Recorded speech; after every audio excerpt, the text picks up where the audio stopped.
आदिगुरु शंकराचार्य 2500 साल पहले केरला कालेड़ से जन्म लिए थे। 8 साल उम्र में भारत परिभ्रमण करते करते उत्तराखंड को आए थे। नीचे अमरकल्प वृक्ष है, नीचे उनकी गुफा है। वहाँ 3 साल साधना किए थे।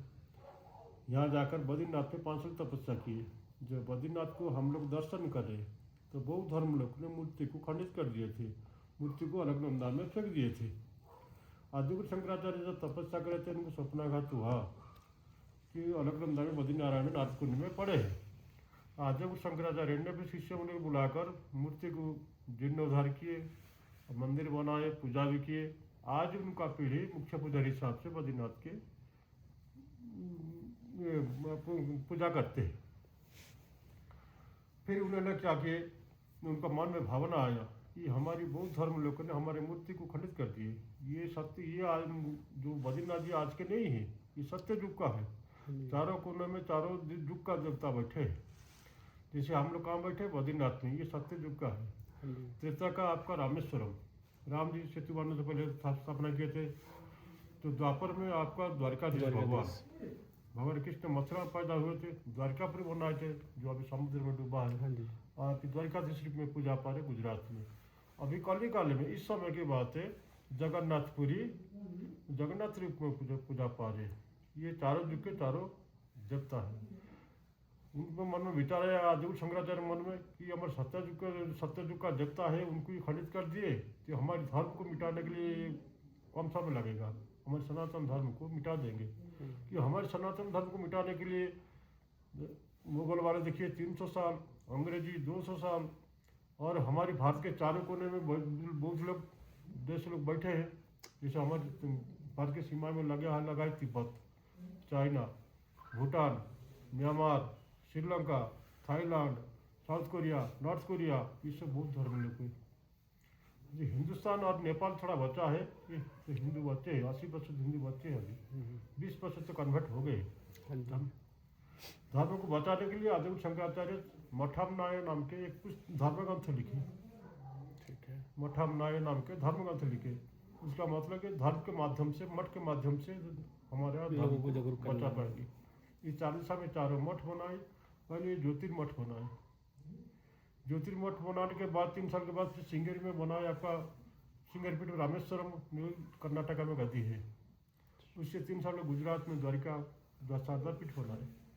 फिर 7 साल के बाद जगन्नाथपुरी, भारत के पूर्व दिशा में जगन्नाथपुरी है, उड़ीसा में गोवर्धन पीठ बनाए। ये पूरा पश्चिम उत्तर दक्षिण 40 में 4 मठ बनाए धर्म स्थापना के लिए। चारों शंकराचार्य ने नियुक्त किए। शंकराचार्य काम ये जो हमारे धर्म को रक्षा करना है। हमारे धर्म से कोई दूसरे धर्म को चला जाता है, चाहे लोग बसत हो चाहे जबरदस्त हो, समझा बुझा के हमारे धर्म में वापस लाना शंकराचार्य का कर्तव्य है। इसलिए आदिगुरु शंकराचार्य धर्म स्थापना के हेतु जिस समय 4 मठ बनाए थे। फिर 32 साल उम्र में साधना करते करते केदारनाथ में ब्रह्मलीन हो गए। उनका समाधि था 2013 में केदारनाथ को आपदा आया था, जो ग्लेशियर फट के पूरी बाढ़ के तरफ पानी बह गया था। उनका समाधि भी नष्ट हो गया था। आदिगुरु शंकराचार्य जी की समाधि था, वो भी बह गया था। हिमसा नाम के बड़ा पत्थर आकर मंदिर के पीछे रुक गया तो मंदिर सुरक्षित बच गया, बाकी सब नष्ट हो गया था। फिर सन 2022 के बाद नरेंद्र मोदी जी ने 12 फीट मूर्ति बनाकर आदिगुरु शंकराचार्य की उन्होंने समाधि पर केदारनाथ में पुनर्स्थापना की। जो 4 पीठ बनाए थे धर्म स्थापना है, तो आदिगुरु शंकराचार्य जगन्नाथपुरी, द्वारिकापुरी, आपका रामेश्वर धाम, श्रृंगेरी पीठ, ये तीनों चलने लगा। ये आपका ज्योतिर्मठ को विपत्ति आ गया था। ये ज्योतिर्मठ के शंकराचार्य तोटकाचार्य जी, सामने वाला फोटो मंदिर के पीछे, वो महाराज जी यहाँ का शंकराचार्य, पहले शंकराचार्य उनको गद्दी में बैठाए थे। पहला शंकराचार्य ये गद्दी पर है। आदिगुरु शंकराचार्य केरला से जन्म लिए थे, लेकिन ये यहाँ से शंकराचार्य पहले हुए थे मठ में, ज्योतिर्मठ के पहला शंकराचार्य है ये यहीं से थे। हाँ, उनका पीढ़ी, उनका शिष्य बाय स्टेप 42 पीढ़ी तक सही आ गया। हम लोग यहाँ बैठे सन 1776 की बात है।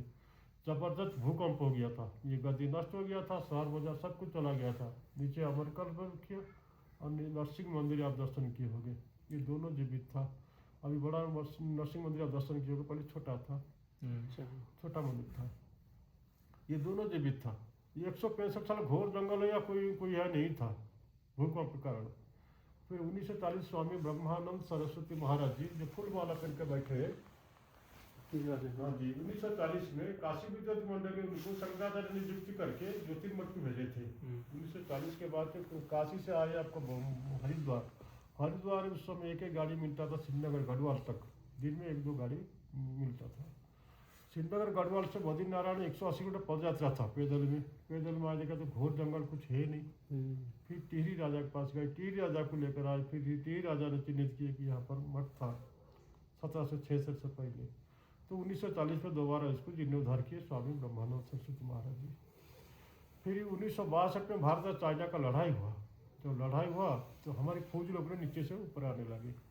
उनका गाड़ी आया फौज लोग का, रास्ता चौड़ीकरण हुआ तो धीरे शहर में परिणत हुआ। गाड़ी घोड़ा आया तो धीरे शहर में परिणत हुआ। जो आप देख रहे हैं जोशीमठ में उत्तराखंड में जो आप देख रहे हैं ये 1962 के बाद डेवलपमेंट हुआ। पहले तो था लेकिन ये खंडित हो गया था भूकंप के कारण। 1940 में स्वामी ब्रह्मानंद सरस्वती महाराज जी जब जीर्णोद्धार किए वो 12 साल तक शंकराचार्य पीठ पे रहे।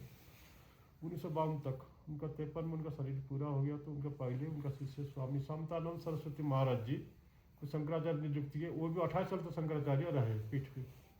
तो उनके उपरांत उनका शिष्य स्वामी विष्णुदेवानंद सरस्वती महाराज जी, बीच वाला फोटो, विष्णुदेवानंद सरस्वती महाराज जी को 9 साल तक शंकराचार्य पीठ पे रहे। देखते ही उनका शरीर उनका पूरा हो गया। तो उनका गुरु भाई स्वामी वासुदेवानंद सरस्वती महाराज जी अभी प्रेजेंट है।